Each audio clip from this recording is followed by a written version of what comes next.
Hi there, welcome back to another episode of Ask an Engineer. Today's question comes from a fellow engineer who wants to know, can I have schematics or wiring diagrams printed on the inside cover of my enclosure? Great question. The short answer is yes, absolutely. Printing schematics, wiring diagrams, or any kind of technical information on the inside of an enclosure is completely possible. All we need from you is the diagram itself ready to go. Whether it's a detailed wiring schematic, troubleshooting instructions, or even maintenance reminders, we can make it happen. Here's how it works. Once you send us the diagram or schematic file, our team will ensure that it's formatted correctly for the space available on the inside cover. We use advanced printing techniques to deliver that crisp, clear, and durable results.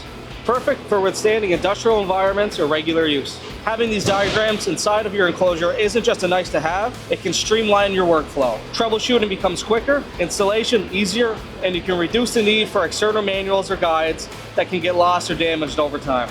The best part is we handle this customization as part of your enclosure order. Just make sure you share the diagram file with us when you finalize your design, and we'll take care of the rest. All right, guys, that's all I have for you today. Hopefully that answered your question. If you have any more questions, please feel free to leave them in the comments below or reach out to us via email. I hope you guys have a great day, and I'll see you next week for another episode of Ask an Engineer.